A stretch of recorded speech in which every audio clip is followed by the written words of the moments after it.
All right, welcome. Today we're diving into something truly unique, a metaphysical framework pulled straight from the Quran. But we're not just looking at verses. We're trying to decode what the source presents as a cosmic map for the soul's entire journey. So just think about this for a second. What if that book is actually a guide, a map to a hidden spiritual family, a key to understanding an endless loop of existence, and maybe even the one cheat code to navigate it all? That's the huge mystery we're unpacking today. You know, every great story kicks off with a conflict.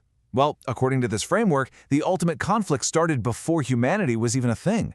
It all began with a fundamental choice that was put before all of creation, a choice between two primal opposing forces. To really get this choice, you first have to understand the two core parts of our consciousness. First, you've got the Ruh. That's the divine spirit, a direct spark from the source. And then there's the nafs, the individual self, our ego.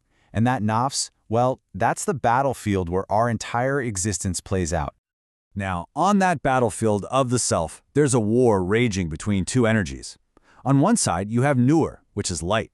It represents that divine connection and humble submission. On the other, you have Nar, or fire, which stands for brute force, power, and pride. According to the source, your entire destiny hangs on which of these two forces wins control of your soul. And the ultimate archetype, the poster child for this fiery path, that would be Iblis, a being made from smokeless fire who was commanded to submit to a being made of clay, Adam. But he refused, out of pure pride. His reasoning, I am better than him. And that one single choice, that spark of fiery arrogance, is what kicked off the entire cosmic war. Okay. So if every single one of our souls is a battlefield between this divine light and this prideful fire, what does the map of that battlefield actually look like? You know, where does this all go down? Right, let's get into this, because this is where it gets really mind-bending. The source suggests that our existence isn't just a straight line from birth to death. Nope, it's more like a repeating Mobius loop, a cosmic game board with two sides that's constantly twisting back on itself. And this loop, it has two faces. You've got the day side, which is the path of the spirit, the journey of spiritual growth and submission to light. But then you've got the night side, and that's the test of the self, the world of power, ego, and worldly ambition. Every soul, we're told, has to navigate both sides of this reality. So, how does this cycle work? Well, it kicks off with that primal choice we talked about, pride or submission. From there, you're dropped into the worldly test, trying to find your way through the day and night. After that comes divine judgment, and then the loop starts all over again. It's this constant cycle of trial, judgment, and return. But here's the thing. You're not just tossed into this crazy loop all alone. According to this framework, there's a hidden path to safety, a secret spiritual lineage that's like a lifeline to get you through the struggle. And this brings us to a really central idea from the source. While Adam is our physical father, he's the origin of our clay bodies, our spiritual protection comes from a hidden maternal line. The source is quick to point out that the Quran specifically says the Prophet Muhammad is not the father of any man, and that's key. It locks in our physical lineage as starting and only starting with Adam. So who is this spiritual mother?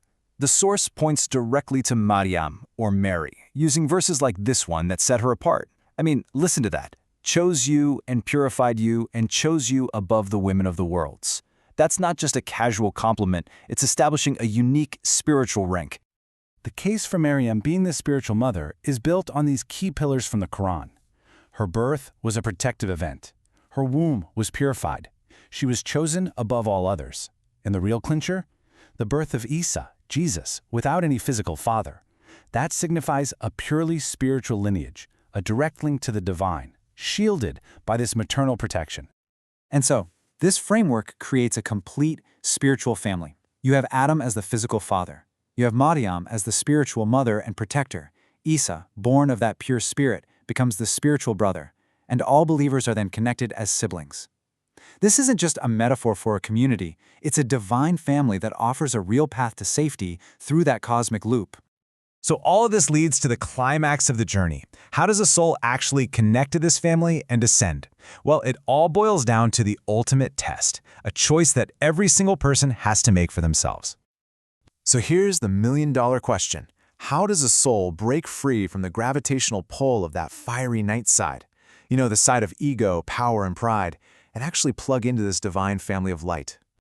The source claims the answer. The price of admission, the key to everything, can be found in just 3 words: sacrifice yourself. This, right here, is the absolute key to breaking the loop. But let's be crystal clear about what this means. This isn't about physical death.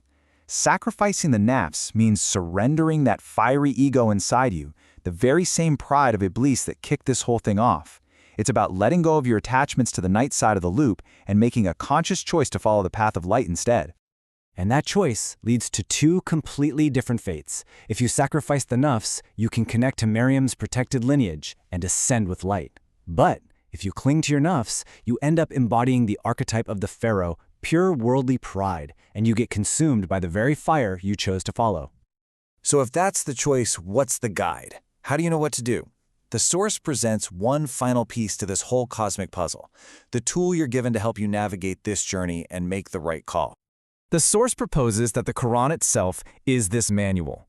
This verse is key, suggesting that it's a timeless, incorruptible guide, perfect for navigating an eternal, repeating loop. Falsehood can't touch it, not from the past and not from the future. It's locked. And this is where you see how it all fits together. The core problem, pride, the Iblis and Pharaoh archetype, is solved by submission. The problem of not knowing the way is solved by the knowledge of the revealed word.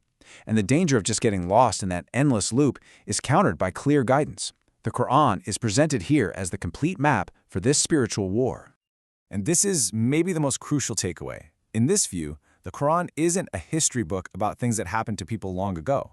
It's a living mirror, reflecting the state of your own soul right here, right now. It's the eternal manual for navigating the loop and finally finding your way home. So we end on this thought. This entire cosmic loop, this battle between the day side and the night side, it's not some abstract thing happening out there in the cosmos. The source is claiming it's repeating inside of you, in this very moment. So the only real question left is, which path is your soul taking?